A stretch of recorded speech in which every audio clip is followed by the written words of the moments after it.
Hello everyone and welcome back to my Bold and Beautiful 29 YouTube channel. I hope you guys are having a wonderful day. Before we start, please hit the subscribe button and give this video a thumbs up. At the precipice house, Lee asks Taylor, "Your heart is failing?" Taylor says yes. Lee is so sorry. Taylor says she ignored her symptoms for a while and no way questioned her lack of energy. When she got casket pains and briefness of breath, she went to see a croaker.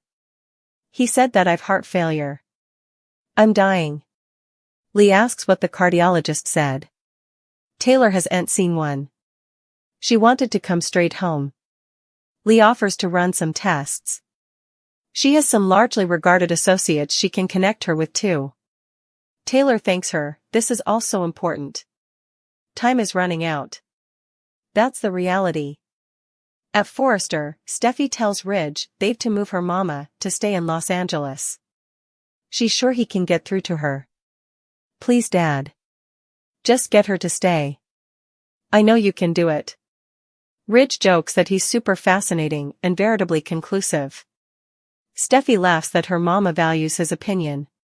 Ridge agrees to talk to her and try to move her to stay in city. Steffi doesn't want to be piecemeal from him or her mama presently. At the Forrester manse, Donna feels shamefaced that she introduced Luna as an intern. Brooke and Eric assure her that the youthful woman had them all wisecracked. Eric declares that Steffi is lucky to be alive. They're all relieved that Finn got to her in time. Ridge and Taylor had no idea how important trouble Steffi was really by. Brooke flashes to telling Taylor she'll make sure Hope doesn't follow her heart to Finn, and them deciding to work on being musketeers and bringing peace between their daughters. Donna asks, "Hello, Brooke. Are you there?" Brooke says she was allowing about her recent talk with Taylor. This time, they may truly come musketeers. Donna muses that foreigner effects have happed. Brooke did get close to Stephanie at the end. Eric asks what makes her suppose Taylor would want to do that now. Brooke says she's not there to win Ridge back, but to spend time with Steffi and her family. Donna notes that in the history, Taylor's return would be concerning for Brooke. Brooke says there's commodity different about Taylor. She's different too and knows her place in Ridge's heart. Brooke thinks she and Taylor have a lot in common, like her connections with their children and grandchildren. Eric thinks that will work to keep them musketeers. Donna asks if she thinks Taylor is moving back to LA. Brooke isn't sure. Eric hopes she stays, especially for Steffi's sake. Donna says after all she's been through, she could use her mama. Eric thinks having Taylor back would be good for all of them.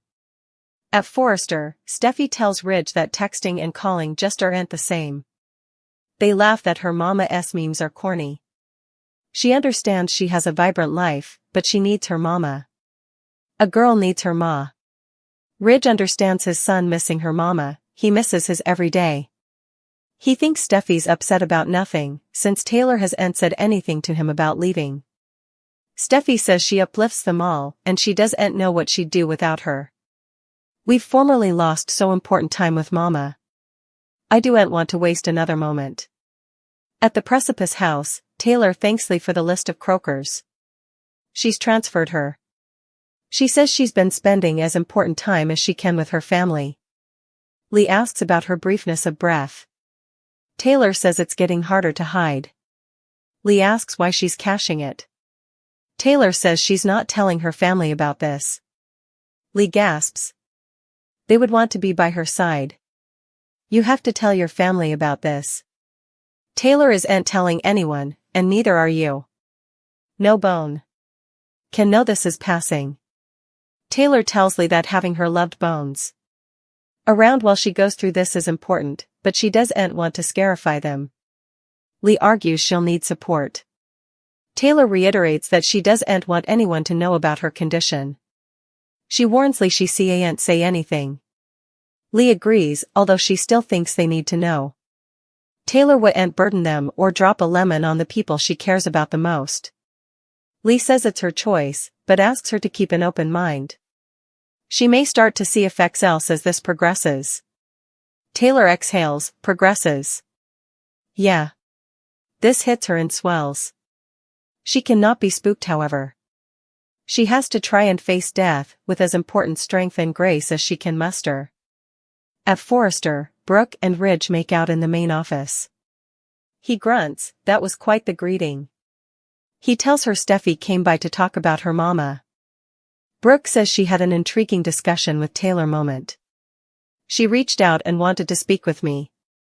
Ridge, looking cautious, asks what she wanted to talk about. Brooke says they bandied Hope and Finn, and she comforted her. They want peace between the families. I asked her if we could be musketeers again. Ridge would love that. Perhaps also Taylor would stay in LA. His son needs her mama. He doesn't want her to lose her again.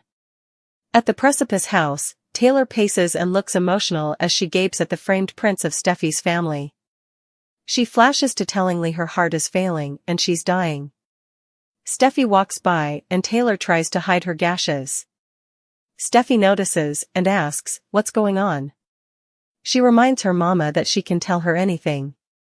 Taylor Hayes will entrust in Lee Finnegan now that she's thrown her a major curveball. Taylor just came clean about the fact that she's suffering from heart failure. Since Taylor told Lee that she was dying, she's obviously accepted her fate and just wants to embrace living to the fullest while she still can.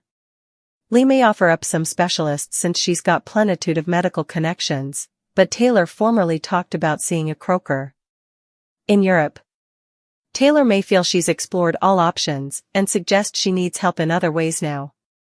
Although Taylor said she wanted to speak croaker to croaker. This discussion may ultimately come one between two maters. And indeed two grandmothers. Taylor is easily making some medications for after her demise, so she may ask Lee to come an indeed bigger presence in the lives of Steffi Forrester and the kiddies. Maybe Taylor will praise Lee for being such a good mama to John Finnegans, and hope she'll extend that same maternal support to Steffi once she's gone. Whatever the case, Lee will encourage Taylor to confess her heart failure news to Steffi, Thomas Forrester and Ridge Forrester so they can be there for her.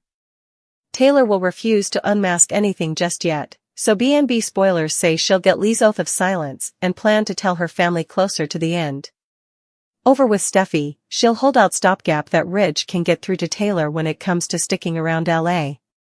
Taylor hasn't generally stayed put for veritably long in the history, so it's easy to see why Steffi's bothered her mama will bolt again. Unfortunately, Taylor could leave Steffi's life permanently if this heart failure situation is leading to her exit. Steffi will get a weird feeling that Taylor is hiding commodity. There's a chance Steffi will walk in on Taylor's discussion with Lee and raise an eyebrow. Our prognostications point to Steffi putting Taylor through a grilling session soon, so we'll bring you updates on Taylor's sweats to keep her in the dark. Taylor will protract the ineluctable when it comes to telling Steffi the verity, so stay tuned to see how long she'll be suitable to keep this quiet. Addict fave Bridget Forrester will be paying her family a visit in Los Angeles this week. It's been quite a while since suckers saw Bridget on B&B, why is she really back? Keep reading to find out, then's what's coming up next on Bold and Beautiful. Cleaner spoilers below. Bridget Forrester is one of those characters on Bold and the Beautiful that only shells for big events and major medical stories. Unlike the other Logan women, Bridget didn't want to hang out in the boardroom schmoozing with rich men. Rather she went to academy and came a croaker. And moved down. Still, Brooke Logan's son also comes back when someone is having a medical extremity. The last time she appeared on B&B was when Eric Forrester was on his deathbed.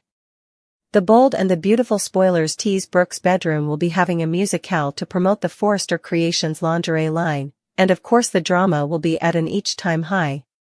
There's a chance that Bridget Forrester is simply paying her family a visit and coming to attend her mama's musicale. But, it could also be commodity much more serious. Hope Logan may have some kind of internal health situation going on. That could also be what her big family is brought on hand for. Still, Bridget's medical background could help their family right now, if Hope is in denial and thinks her jest is okay. Anyhow, of why Bridget Forrester is coming home, are you agitated to see her back?